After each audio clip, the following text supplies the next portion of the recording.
nossos irmãos que podem nos assistir. E estamos com o pastor Paulo Balango, que é o pastor e também presidente nacional da comissão organizativa do centenário. Como se sabe, a Assembleia de Deus de Moçambique fez na verdade no dia 30 de março 100 anos de existência em Moçambique, pelo menos em datas formais, porque conhecemos um pouco a história, é um pouquinho mais cedo, mais formalmente estamos legalmente a funcionar há 100 anos. E é com este tema que nós vamos conversar com o nosso pastor Paulo, como disse, presidente da Comissão Nacional da organização deste emblemático e ímpar momento da Igreja. Pastor, muito obrigado por aceitar o nosso convite e seja bem-vindo. E, pastor, queremos mesmo começar por aqui. 100 anos. 100 anos é um período que muitas gerações já desenrolaram nesta história da Assembleia de Deus. Hoje estamos a comemorar 100 anos de existência como Igreja em Moçambique. O que isso representa para Moçambique como um país? Pai Senhor, a todos os que conseguem ver nesta altura, muito obrigado, amador, líder visionário, permito por este privilégio que temos de falar um pouco sobre o centenário da Igreja. Permita que eu faça uma pequena correção. A convenção trouxe a ideia de se comemorar o centenário e criou uma comissão.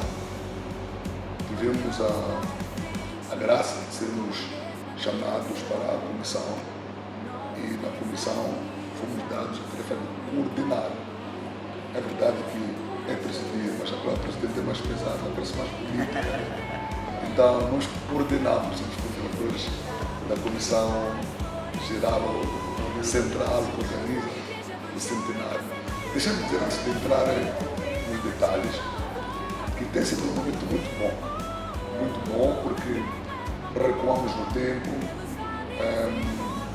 revivemos os grandes momentos que nós não tivemos a ocasião de ver.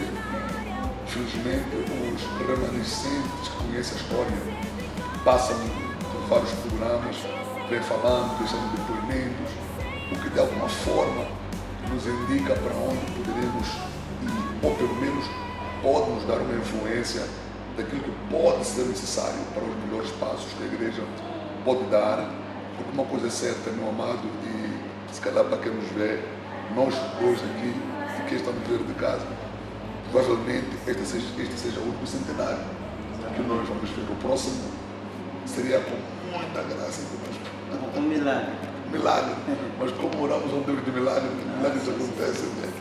Então, aqui, fazer de tudo que está ao nosso alcance para que este momento seja de fato memorável, seja interessante, para que as próximas gerações não nos culpem de alguma coisa que nós pudéssemos ter feito e entretanto não fizemos, como nós também culpamos muito os nossos pais, não culpamos, eles fizeram muita coisa, mas agora como os tempos mudaram, nós pertencemos a um Deus. Tem a responsabilidade desta geração. É verdade. E nós pertencemos a um Deus que nivela pelas estações, pelas épocas, não é? E algo achamos que devia ter sido feito antes. E não foi feito. Tudo bem, mal está feito, mas cabe a nós agora fazer alguma coisa sobre a futura igreja. Porque esta que temos, já existe a nível nacional, bem ou mal está lá, organizada ou não está lá, unida ou não está lá. O importante é que ela já está lá, é o fato resumido, é a notícia. Agora, nós já temos que tentar viver com a notícia, ou seja, com o fato que existe. E nós vermos o que é que podemos fazer com a igreja. A igreja existe, como o irmão bem disse, há 100 anos. Em 100 anos, ela se expandiu em todo o território nacional. Ela passou as fronteiras, pelo menos a Igreja Evangélica, a Assembleia de Deus de Moçambique, também está na África do Sul, em Sotil e em Malau, pelo menos o que eu sei. Pode ser que esteja em outros lugares com outros nomes, mas de Moçambique existe mais 3 países na diáspora. E isso não é pouco.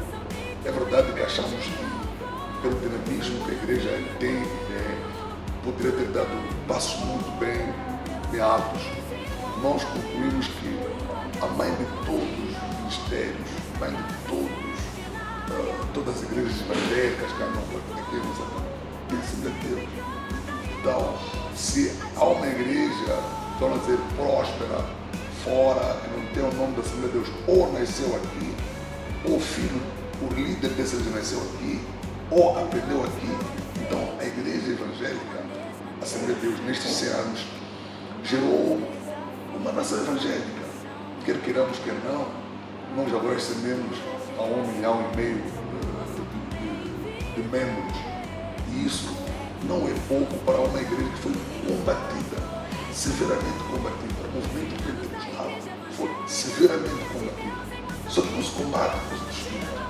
Enquanto combatia, vamos dizer, abertamente, no culto a igreja crescia. A igreja sabe e aprendeu que ela ora no culto, ela ora em segredo, os resultados saem à tona. E a nossa igreja evangélica, Assembleia de Deus, ela não tem amuleto, ela não tem nenhuma coisa diferente da palavra.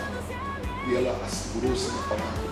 E a palavra, como diz o apóstolo Paulo em Romanos 1,16, ela não se envergonha do Evangelho, porque ele, o Evangelho, é poder para a salvação de todo aquele que crê, primeiro do judeu até ao grego. E nesta geração que nós representamos os gregos, estamos cansados por causa do poder da palavra. Então a igreja marcou este século através da pregação da palavra, e por isso que a palavra-chave que nós temos usado no centenário é 100 anos de manifestação do poder e graça de Deus. Pela graça estamos aqui e pelo poder muitos milagres foram feitos. As pessoas dizem que agora milagres não acontecem, as pessoas pensam que milagre é só ver uma perna encurvada, ficar direita, ver uma mão ressequida, ficar estendida. Mas, mano, quantas cabeças foram transformadas? Você vê um homem que era bêbado, não quer saber da esposa, dos filhos, entretanto aquele homem hoje põe gravata, vai à igreja, cuida da sua família. Isso não é verdade. Alguém que insultava todo mundo, não quer saber de Deus, hoje consegue tomar banho por trabalho. Isso não é verdade. Para mim, o maior milagre é transformar a própria mente. Como Paulo diz, se a mente estiver boa, então o corpo está são. Pelo que, nestes 100 anos da igreja, a igreja marcou o país e influenciou uma geração dos nossos pais, dos avós que já dormem. Entretanto, os remanescentes somos nós somos a continuidade ou a continuação deles, e que temos a graça de uma igreja que devemos começar, nascemos no meio dela, hoje ela celebra o centenário nas gerações que nós estamos inseridos. É um prazer, é uma alegria e, acima de tudo, é uma bênção do Senhor, cada um de nós que está nesta época, poder fazer parte desta epopeia da Igreja Evangélica Assembleia de Deus. Certo, pastor, deixa-nos recuar um pouco no contexto histórico que fez, dando importância de fato aos 100 anos da Igreja em Moçambique.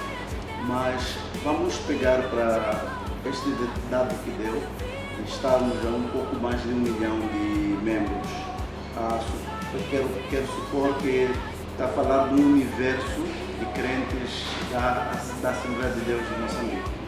E se nós olharmos para aquilo que são as estatísticas numéricas do país, poderíamos correr o risco de pensar que estamos entre aí 1, 2, 3% da população de Moçambique crente na Assembleia de Deus. Acha que este número, do ponto de vista estatístico, acha que este número de 1 milhão contra os mais de 30 milhões que temos de moçambicanos, acha que em 100 anos justifica, em termos de trabalho, de uma igreja que é conhecida como uma manifestação do poder e, como bem disse, temos testemunhos inequívocos de pessoas que de fato foram transformadas, e o grande milagre foi esse, de mentes transformadas, vidas transformadas. Acha que este número é justificável para 100 anos de existência? Bom, é uma pergunta um pouco problemática, porque se eu disser que não justifica, vou ter que dizer os porquês disso. Portanto, eu acho que a resposta é sim e é não. Justifica sim e também não justifica. Vou começar pela palavra mais ou menos que não. Acho que isso não é irrisório, considerando 100 anos de história. Eu acho que devemos estar a falar mais de 10 milhões de membros. Eu penso que devemos... O razoável. Até se calhar 3 milhões, para tentarmos entender, estamos aproximados a 6%. Sim, por aí, mais ou menos. Apesar de que números são números. Pessoalmente, não acredito que nós somos 1 milhão e 500 membros. Não acredito. Para mim somos mais, sem dúvidas. O que estamos a falar são números oficiais, né? Sim. Mas eu acredito que somos muito mais do que isso. Tudo bem, mas vamos lá aos números oficiais. A igreja sempre foi combatida. Foi combatida desde o tempo colonial até quando chegou a independência. Inclusive, os nossos tempos foram tomados. Ela foi sufocada. Cresce agora com o liberalismo, mas o liberalismo vem com o neopentecostalismo. Os nossos filhos são mais liberais e tal, então não querem doutrina, então saem. Então, ela é como a nação, vamos dizer, deixando lá fugir um pouco do tema, é como a comunidade de língua portuguesa. Nós dizemos lusofonia, espaço lusófono, mas tudo isso, vamos dizer, se nós recuarmos e afundarmos a colônia portuguesa. Então, os portugueses estão felizes, porque fala-se, o português é a sexta maior língua do mundo, fala-se em todos os continentes, mas o português se fala no Brasil, não é agora o que se fala aqui em Moçambique, se fala em Angola, em Guiné-Bissau, por aí em diante. Entretanto, o português, pelo que nós podemos ser quem dar uma nota negativa à Igreja Evangélica Assembleia de Deus, o nome, mas o movimento que a Igreja criou, esse já não pode parar, nem pode contabilizar. Todas as igrejas evangélicas, todas não, a maior parte delas, o movimento pentecostal, incluindo o neopentecostal, a raiz da Assembleia de Deus. Então, se nós quisermos ver a gênese, significa que somos muito mais que isso. Entretanto, justifica, por outro lado, sim, porque é uma igreja fiel aos princípios. Nós estamos num contexto em que a Bíblia já escreveu que os homens serão amantes deles, eles já filharão pastores para eles, não gostam da sã doutrina. E a Assembleia de Deus não renova a doutrina, a doutrina é a mesma, é a Bíblia. Não há aquilo que diz que era pecado, já não é. Aquilo que não era pecado, já é. Não, a Bíblia não muda. E a Bíblia é o caminho. E é tanta gente que não quer entrar no caminho. Vamos já para a palavra de Jesus que larga o caminho. Mas são poucos que estão neste caminho. As pessoas não vêm para a luz, para não ser repreendidos. Por aí, eu acho que a igreja não falhou. Eu não posso condenar, dizer que foi pouco que fez, porque os poucos que estão na fé e muitos de salvos nessa verdade, nessa vida. Veja, se nós recuarmos ao próprio Jesus, Jesus não precisou de ter discípulos em cada continente, ter 12 discípulos em cada continente. Aquele homem deixou apenas 12 homens físicos e fizeram este movimento todo, pelo que, se calhar, podemos ver os resultados do que a igreja fez, não necessariamente a imagem da igreja. A nossa igreja, mano, não tem templos grandes, não tem templos vistosos, não tem terrenos grandiosos, não tem muito investimento físico. É uma coisa que lá na história até foi condenada por isso, por não ter nenhum investimento físico, não investir em escola. É verdade que nós hoje também concordamos que a igreja falhou nisso. Mas ela edificou o homem. Ela edificou o homem. Você vê outras igrejas onde tem um templo, também tem escola, também tem posto de saúde, foram úteis à sociedade, mas também tem cadeia, estás a ver, né? Enquanto o Evangelho que nós pregamos, o Evangelho puro, se hoje alguém prega o Evangelho com acréscimos, é vontade dele, é desvio dele, mas nós pregamos o Evangelho puro, nós pregamos a palavra, e é a palavra que tem o poder de confrontar a pessoa e dizer, Senhor, mal que está errado, é a palavra. Nós não precisamos de um pastor com chicote em cima de nós. O nosso, vamos dizer, a nossa consciência, ou seja, o nosso controlador é a consciência que nós temos para muita palavra. Pelo que eu acho que a igreja fez um trabalho bom assim. É verdade, somos homens, somos ansiosos, gostaríamos que estivéssemos mais em toda a base territorial, mas se calhar este século que vem a gente possa contemplar essa parte. Sim, senhor. Muito bom, pastor. Obrigado. Outra questão que é interessante refletirmos tem que ver com a abrangência. Né? Colocou os dois pontos, o positivo e o negativo desta componente estatística. Estamos em todo o território nacional, mas também reconhecemos que entre as províncias ou entre até alguns distritos, ainda assumimos que tem alguns distritos que não alcançamos. Temos províncias que nem 10% da população alcançou. O que lhe parece em relação ao trabalho que se fez durante esses 100 anos? Esta discrepância em que, ao mesmo tempo que estamos a mais de 1 milhão e temos este histórico de termos apadrinhado ou termos nascido muitas mentes que hoje têm movimentos que podem não até querer contar a história da sua essência, da sua gênese, mas sabe-se que ou se foram filhos, ou foram netos, ou até foram bisnetos da Assembleia de Deus. Como é que interpreta isso?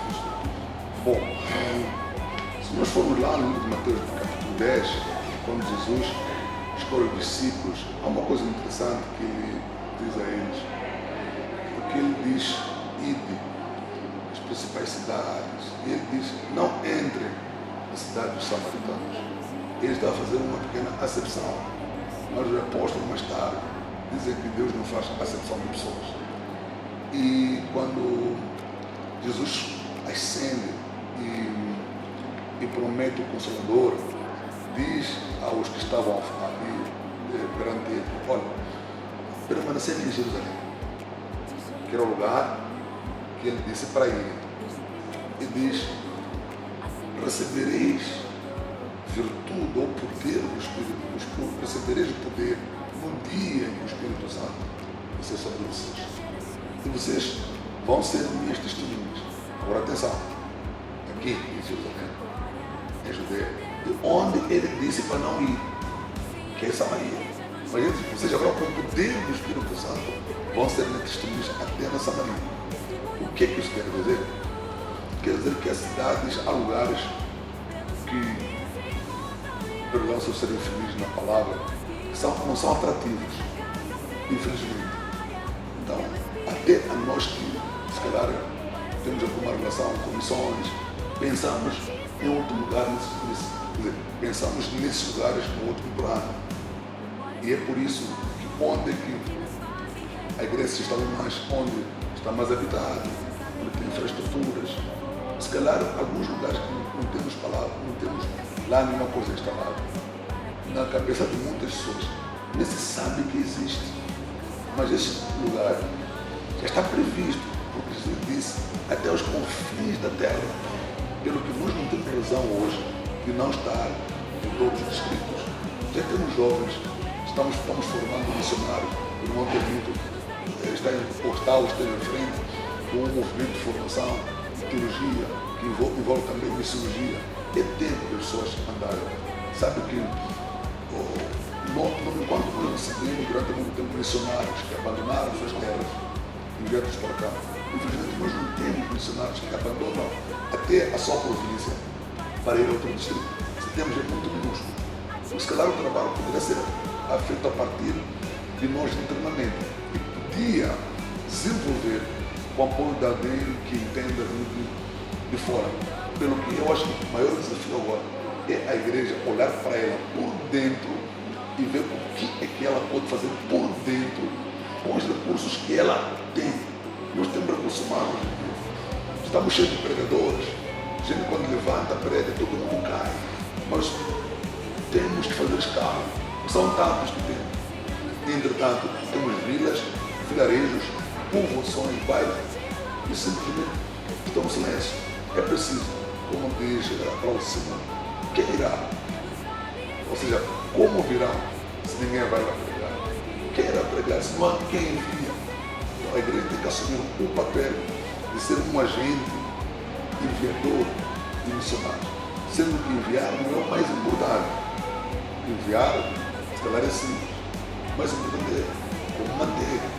A pessoa que vai para lá, os nossos missionários trouxeram a palavra, tirando os Chona lá na década dos 30, 40, que não tinham grande recurso, mas os relatos dizem que de vez em vez recebiam fundo, recebiam apoio. Hoje em dia você tem enviar alguém para, desculpa o exemplo, enviar alguém para um bairro qualquer, sei lá, periferia. Esse alguém tem esposa, tem filhos. Essas crianças têm que estudar, têm que sustentar. Se calhar, o erro da igreja hoje de não pensar que quem é enviado tem que ser entendido com alguma dignidade. Tirando um desejo pessoal, ter mito, balando, quem quer que seja, decidir, claro, com a aprovação de Deus, eu vou me integrar às missões, sozinho. Mas se alguém me envia, esse que me envia tem responsabilidade sobre a minha pessoa.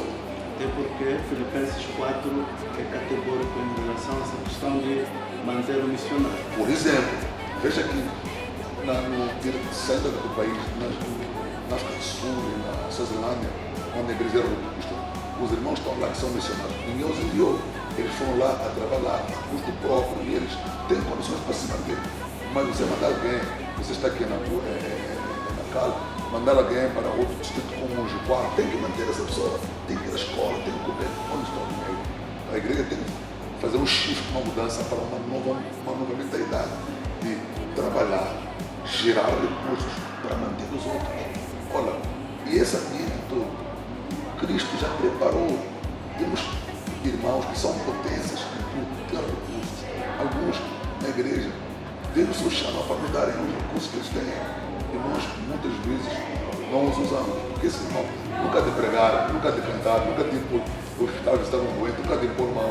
Mas Deus depositou nele recursos. Então nós temos que ver a equipa completa de missionários, aqueles que vão, aqueles que oram, aqueles que podem ajudar. Então nós precisamos fazer uma mudança de mentalidade, de ver as coisas uma outra dimensão, a dimensão missionária. A igreja, na verdade, não é missionária por isso que, se nós formos pensar lá no grego, a igreja é eclésia. A palavra eclésia diz chamados para fora. A igreja foi chamada para ir, todos nós. Temos que ter uma veia missionária de pregar a palavra. Nós somos testemunhas da palavra. Assim chegaremos a lugares que, se calhar, por enquanto não chegamos. Certo. Pastor, vamos saber um pouco do contexto histórico para entrarmos um pouco sobre o centenário. O pastor está a liderar ou está a coordenar um programa que faz a comemoração deste tempo de existência da Assembleia de Deus. E temos, pelo menos o que se conta da história, provavelmente não chega a 5 aqueles que estão na lista dos pioneiros, mas temos algumas relíquias na igreja. Entretanto, o pastor é jovem, pela idade provavelmente não tenha nem 50 anos dessa história, e está a coordenar um trabalho muito complexo que de alguma forma une gerações. O que significa isso, Francisco? Mano, para mim É uma grande oportunidade que a igreja nos deu. Como dizia no início, pelo menos nós temos dito lá que depois do centenário a nossa igreja não será mais a mesma coisa. Esses encontros que temos de debater história nos une mais. É verdade que nascemos no meio desta caminhada do centenário, mas nada obsta que nós procuremos aquilo que existe, quer seja por teorias científicas e muita graça de Deus, nós chegamos lá. De fato, os que podiam falar, infelizmente partiram. E muitos deles partiram sem escrever. O que resta agora é andar atrás dos rastros daqueles que ouviram, de quem ouviu, de quem ouviu, de quem ouviu. Então, durante esse percurso histórico todo, há muita coisa a se perder. Mas pela graça do Senhor, vamos ouvindo um e o outro e vamos ligando os fatos. Nós solicitamos a convenção que este ano a gente comemora um centenário de anos, mas estamos colhendo alguns dados que juntos e os outros vão constituir a história da igreja. E sem querer dar grandes alaridos, mas achamos que no aniversário 101 da igreja vamos lançar o livro da história da igreja evangélica Assembleia de Moçambique. Porque a história existe, mas tem uma história do Ministério A, Vitor Y, Vitor X, e cada história contada mais ou menos ao gosto ou ao prazer, ou mais ou menos aquela ideia do egocêntrica, né? Cada um conta a história como lhe apraz, como satisfaz para o povo dele. Se eu quero contar sobre a minha família, para os meus filhos, dificilmente vou contar a parte negativa minha ou dos meus pais, dificilmente. Mas alguém que me conhece, que sabe que eu errei, então vai contar. Aí vamos tentar, não para trazer coisas negativas, não é isso, mas para termos fatos históricos mesmo, como é que os fatos ocorreram, porque alguns sabem, se estamos entre, vamos lá, 100 pessoas, eu convictamente contar a sua história, certamente coisa que sabe de mim, somos amigos, não pode dizer ali, porque a história aqui, irmão, não é legal, não pode trazer dissensão entre nós aqui, não haja motivo de dissensão entre vós, né? Somos filhos do mesmo pai, temos que falar paz, mas história é história, não pode ser contornada. E achamos que este é um bom momento que o Senhor está nos dando, pela graça do Senhor, grande envolvimento da igreja, grande apoio da liderança, e todos estão nesta causa. Não é um momento bom, pelo menos a nível de uma ponta onde funciona a liderança máxima da igreja. Todos os pastores, presidentes dos ministérios estão envolvidos na causa, e nós temos feito, como chama, os avivamentos, eles acontecem nas sedes dos principais ministérios, e já conseguimos fechar todos, que fomos um ministério pequeno, com uma alegria enorme. Então achamos que temos condições para receber e compilar a história. Veja, nesses últimos 30 a 35 anos, 30 a 35, a igreja pelo menos criou uma escola. Foram N trabalhos de investigação sobre a história da igreja que foram realizados ali. Então o material existe. O material vai ser compilado, vai formado. Há conteúdos que estão aqui. Alguns estão na África do Sul, outros no Canadá, alguns no Brasil. Então a ideia é tentar reunir o material possível.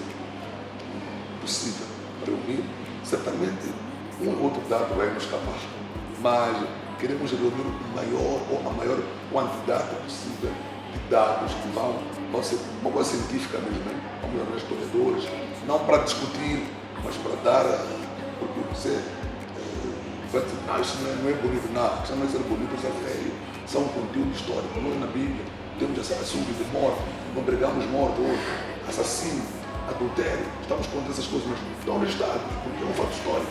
Então nós queremos também fatos históricos, por mais negativos que sejam, que vão dar uma ideia mais ou menos geral da igreja. Tem sido muito bom, respondendo essa pergunta, tem sido muito bom, onde estamos a navegar hoje em dia, não permito, já não vimos a igreja como víamos antes, porque à medida que vai abordando fome, está ouvindo coisas e tal, e viu-se que esses homens fizeram um trabalho impecável, nas mais impensáveis condições, mas fizeram. Quando a gente lembra da prescrição da igreja, é uma coisa horrível, mas Deus esteve na causa e suportaram, viveram, nos criaram e aqui estão. Certo. Pastor, a pergunta que me quero calar, o que a coordenação desta organização magna tem feito para que naquele dia, de fato, essa celebração seja um marco histórico na Assembleia de Deus? De outra forma, quais são as agendas que estão a ser desencadeadas de forma concreta para que tudo isto que vai fazer parte da história, né? Literalmente estamos a começar o segundo século com um percurso ao mesmo tempo de coleção de informações históricas, mas também de fusão de pensamentos que vão desencadear uma unidade da Igreja, talvez até despertar a necessidade de se pensar assim que somos um. Então, que trabalho está a se fazer como coordenação? Bom, a comissão, primeiro, é soberana. Não tem Deus soberano. A comissão desenha, propõe, claro que justifica, mas quem decide é a comissão. E nós não estamos contra isso, apesar de termos algum momento um pouco dissonantes, porque achávamos que devia ser daquela maneira. Mas a comissão, se não pode ser, tem que ser desta maneira. Aí temos que entender, obedecer mesmo. Mas também entendemos que é uma questão de tempo. É uma questão de tempo. Pensamos no século próximo. Século terá, a igreja está entre nós. Agora, em termos de programas alinhados, o programa em si, a concentração ali no Estado de São Pedro, que é o evento nacional, as portas vão abrir às 6. Teremos 3 horas para entrar, enquanto ali há interlúdio, canta, soa. Nós queremos resgatar a gesta da igreja primitiva. Chegou ali para orar. Você ora com quem? Nunca viu, mas sabe que somos irmãos. Aí nós estamos a ver um derramamento do Espírito Santo até antes do próprio culto começar. Porque a parte oficial do culto vai começar às 9. Mas antes disso, estão ali pessoas a orarem, a cantarem, a conviverem a moda da igreja primitiva, cristã. Tanto da igreja não vai fazer festa, não vai cozinhar nada, mas os irmãos vão trazer suas comidas ali, vamos vivendo. Então, haverá um momento de louvor, temos um coral, nós chamamos coral do centenário, que a nossa ideia é que esse coral fosse constituído por 1000 vozes. Infelizmente não estamos a conseguir chegar lá porque não se tem ensaiar e ensaio é uma coisa programada, tem que ter, não pode ir hoje, não ir amanhã, pode ser. Então, não tem critérios, tem algumas qualidades. Nós chegamos às 1000 vozes, mas está sendo feito um trabalho bonito. Maestros de todos os ministérios lá presentes, coordenados para não ser mal.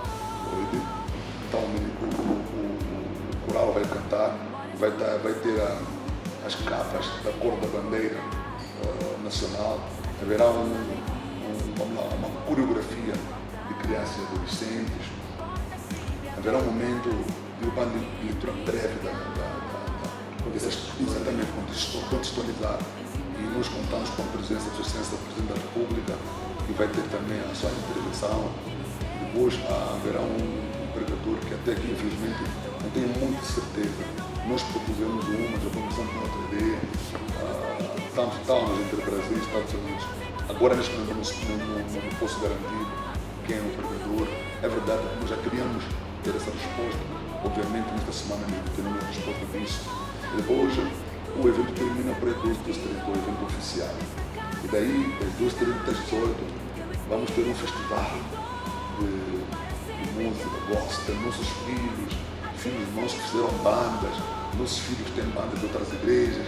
Ali já será um momento de festividade, de celebração do centenário, não já na parte oficial do programa, já a parte de se deleitar no Senhor, cantar, dançar, porque é festa, são 100 anos, é uma festa que se calhar são poucos que participaram, centenário de alguém, centenário de empresa, é difícil, não temos muito isso, mas temos a graça de estar dando sempre o jubileu dos 100 anos da nossa igreja, e E o programa está mais ou menos dessa maneira. Vai ser no sábado para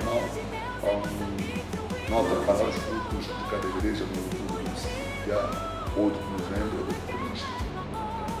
E pastor, diante de tudo isto, quais são os desafios que tem enfrentado como coordenador do projeto? Porque os desafios, primeiro, é a seriedade dos nossos irmãos com quem trabalhamos. Nós somos uma comissão de mais ou menos 30 e tal pessoas, mas nunca nos reunimos muito. Sempre que somos, uma vez fomos de tal, fizemos um convite coercivo, né? Uma espécie de intimação. Então, uma coisa que marca, infelizmente, que é negativa, é a não seriedade dos irmãos. Alguns ministérios começamos a comissão até que ainda não apareceram, não é? Mas felizmente as 5 ou 6 pessoas estão lá, encarnam, pegaram a coisa como coisa pessoal. Por isso as 5 pessoas estão no lugar das 30 pessoas. É verdade que ultimamente tem aparecido, então, a grande dificuldade é a participação dos membros. A outra dificuldade é a falta, não sei se serei feliz na palavra, mas é o fato de nós propusermos, fomos criados com uma comissão, obviamente, propuseram algumas coisas e simplesmente ser escáveis.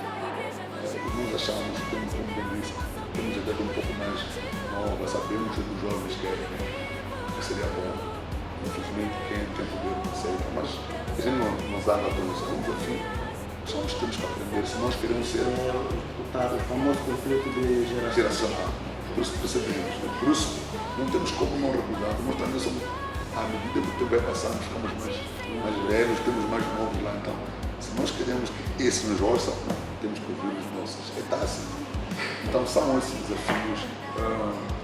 E também um contato. Nós temos contato, temos convidados do estrangeiro que achamos que tem uma comissão que podia fazer isso, mas de repente perdemos algum controle. Nós que devemos desenhar, então não desenhamos, somos informados. Mas tipo de trabalho, são desafios. Não vou dizer que é uma coisa errada. São desafios, tanto a liderança como nós. Ninguém participou no centenário, então ninguém sabe disso. Vamos entender que o importante é que a máquina está a andar, que a convenção nos apoia, isso é o mais importante. Pastor, quanto está orçado o centenário?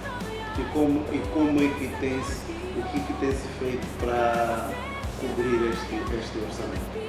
Bom, no desenho que nós fizemos, o centenário, no desenho que fizemos, custava mais ou menos 3 milhões e 800, por aí quase 4 milhões. E nos nossos cálculos, ou por aí, alguns centros comunicais, era para o aluguer de lugar fazer isso. Mais 1 milhão e 200 para um sistema de som, porque som para 40 mil pessoas não é brincadeira. Tem que arranjar uma equipa, uma empresa, uma equipa que vai movimentar o aparelho de som, vai montar, vai operar, vai desmontar e vai tirar. O evento tem que ter um produtor, o evento tem marketing, não é para ter banners colocar pela fronteira da cidade, tem imagem, há que alugar algumas televisões, há que pagar alguns serviços, há que alugar transporte, há que alugar acomodação para aplicações convidadas, há que pagar a acomodação almoço para os convidados. De onde é que vem esse dinheiro? Por este programa, a nossa ideia é que ele seja que se auto-patrocine. O grande patrocínio é compra de bilhete de ingresso. Cada participante paga um ingresso de 100 meticais. Achamos que esses 100 meticais, 10% nós conseguimos gerar receita para pagar isto. Os tais bilhetes são fabricados a compras. Tudo que se faz compras. E na imagem, por exemplo, os irmãos que vão produzir camisete, boné, porque tem uma margenzinha de fazer para a comissão. Por exemplo, uma camiseta pode custar, por exemplo, 400 meticais. Os 420 meticais são para a comissão. Então, foi assim que fomos negociando com outras pessoas, e vamos trazer as empresas, vão vender água, fresco, o plano de cada um, tem que ser 2 meticais para a comissão. 2 vezes tantas unidades, acaba sendo alguma coisa. Então, a ideia de financiamento deste centenário é essa, tem uma equipe, uma subcomissão de finanças, são eles que gerem esse mais ou menos assim. De outra forma, o projeto é autossustentável. Sim. Não há nenhum dinheiro que venha para pagar nada. Todo o dinheiro que está, por exemplo, para comprar ingressos, para produzir esse ingresso, temos que pagar antes.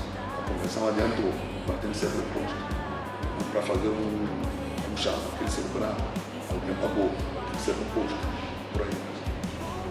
Há quantos anos nós já vendemos 20 mil ingressos. Vendemos 20 mil ingressos líquidos. E, na boa maneira de Moçambique, esperamos que agora nesta corrida, como também receberemos matéria como Catuana, está sendo produzido na China, então aí as vendas vão crescer. Achamos que vamos conseguir. E a participação do Centenário é o convite para os 40 mil previstos para os impactos, para o crescimento dos impactos. Os 40 mil é o universo nacional ou o universo provincial de uma coisa? Bom, para nós, a convenção, ou seja, o centenário, ocorre no final da convenção. Ali teremos pastores de todas as províncias, estarão lá. E quer dizer, todas as províncias estão lá falando. Os 40 mil são os participantes, não interessa se são de Maputo ou do Homem.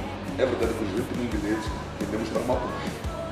Mas nada óbvio que quem queira bilhete estando em Pemba, Rio, possa comprar. Como é que faz para comprar? Bom, nós decidimos que vamos estar em contato com os pastores provinciais para reservar alguns endereços lá, dependendo da sua situação. Não podemos reservar e não se pagar. Então as pessoas terão que adiantar o pagamento desses ingressos que chegam, a gente entrega. Porque a equipa que vai estar a gerir controlar as entradas é muito normal. Ali para entrar tem que ser contra ingresso. Então, para não limitar os outros, vamos garantir que cheguem e encontrem ingressos. Pastor, estamos mesmo a chegar ao fim e queríamos ouvir uma saudação, uma mensagem da vossa parte quando de coordenador do projeto de Oceanos e também se calhar uma mensagem para as duas gerações. A geração que entrega a tocha e a geração que dá continuidade à tocha. O pastor faz parte, provavelmente, de uma geração intermediária. Então, o que é que se pode dizer para essas gerações? Muito obrigado. Primeiro, quero agradecer a Deus por este convite e por irmãos como o Montenegro e tantos outros espalhados pelo país. Tem feito um trabalho bom e notável. Eu ouvi coisas bonitas a seu respeito, não de si. Tenho que agradecer a Deus por si, pelo trabalho que está fazendo, pelo impacto que está dando aqui na cidade de Macau, mais concreto. Olha, nós somos blocos, um bloco para construir um grande edifício.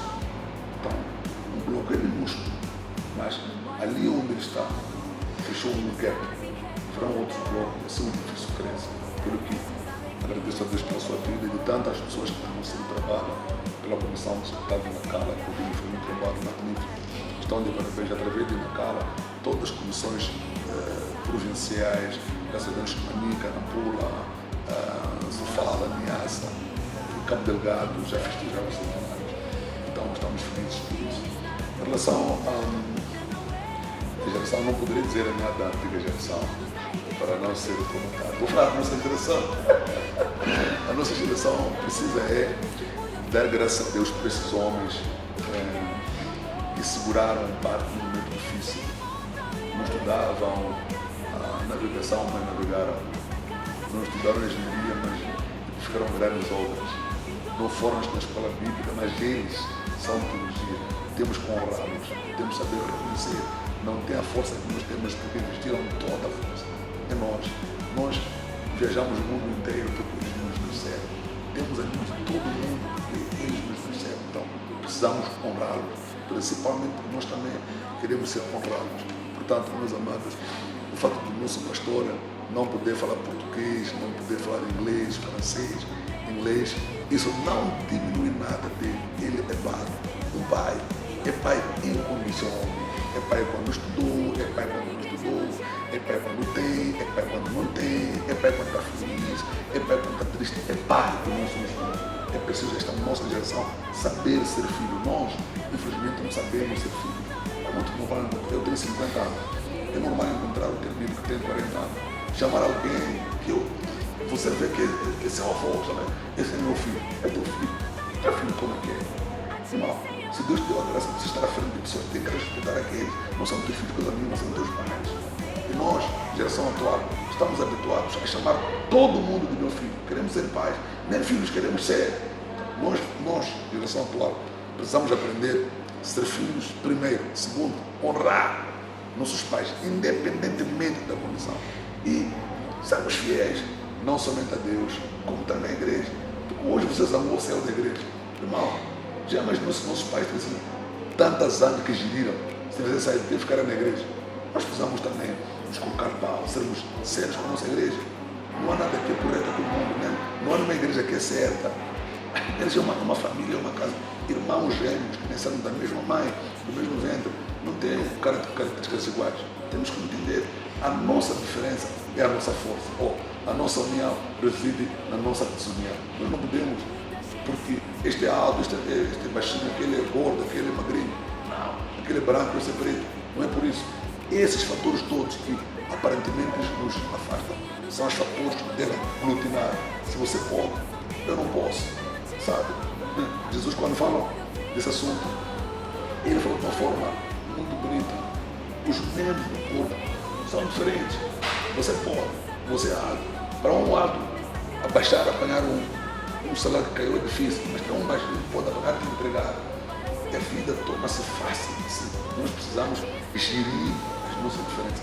Não andar, torná-las um momento de afastamento só porque o irmão é do centro, eu do sul, aquele do norte. Não, isso não pode funcionar. A igreja, aquela que Jesus veio por ela morrer, é uma só. E é essa igreja que vai subir. Então, esta geração precisa entender, praticar e apregoar isso. É normal você ver uma assembleia que não cumprimenta um católico. Quem disse que isso é para a assembleia e o senhor é para o católico? Ou vice-versa. Nós vamos saber que lá em cima, meu irmão, vão filho do Senhor, filho de Deus, eles aceitaram o nome de Jesus. Então, precisamos ensaiar uma imagem daquilo que seremos no céu. Ensaiar aqui, amar seu próximo, ele é Jesus. Amar o seu próximo como a si próprio. Portanto, muito obrigado pelo convite, que o Senhor nos abençoe. Muito obrigado, pastor. E estamos no final desta nossa conversa. Queremos agradecer a Deus por esse momento especial e eu espero que você tenha aprendido muito com essas palavras sábias do nosso pastor Paulo Balango, que tem coordenado a comissão organizadora do centenário das Assembleias de Deus de Moçambique.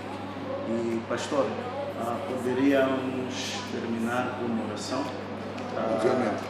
Sabemos também que tem pessoas que nos vão ouvir, talvez até uma mensagem para aqueles que não aceitaram Jesus, não conhecem Jesus, podia dar uma palavra, deixar uma palavra para eles e orar também para o nosso programa terminar esta conversa. Eu deixo com muito prazer, amado irmão, amada irmã, que ainda está um pouco distante, ainda é tempo, dá tempo, ainda que, ou seja, antes que o sol se ponha, é bom que aceita Jesus.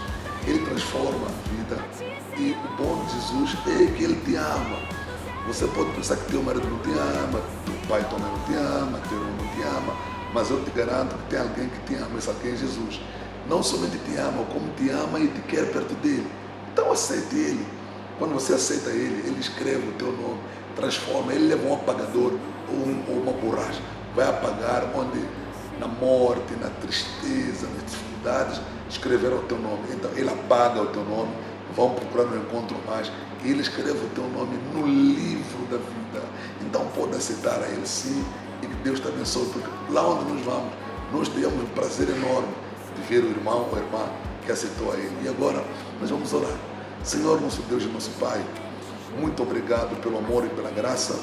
Muito obrigado por tudo que o Senhor é para nós. Muito obrigado por tudo que o Senhor tem feito para nós. Obrigado, Senhor, por pertencermos a esta geração que o Senhor quis que vivesse nesta altura. Senhor, nesta tarde, neste momento, nesta noite, qualquer que seja a hora que alguém esteja a visualizar este programa, Senhor, pedimos a Tua ação. Ajude-nos que a Tua luz possa brilhar nos nossos corações. Ó Pai, que todo espírito negativo de derrota seja derrotado, Senhor da glória. Nós contemplamos a vitória. Abençoa os irmãos que estão envolvidos neste programa e todos que também nos veem. Senhor, dê-nos um bom momento. Enquanto nos chegamos no céu, permita que, ó Pai, desfrutemos da Tua presença aqui neste planeta Terra que o Senhor tanto amou e deu o Seu Filho unigênito para que todo que nele crê não morra, Senhor, mas tenha a vida eterna. Senhor, muito obrigado por tudo, ser conosco. Nós pedimos agradecidos em nome de Jesus, de hoje para todo sempre. Amém e amém. Amém. Então, o nosso convite final é para que você participe do nosso programa. No dia 25 de outubro, nós teremos uma grande marcha para Jesus.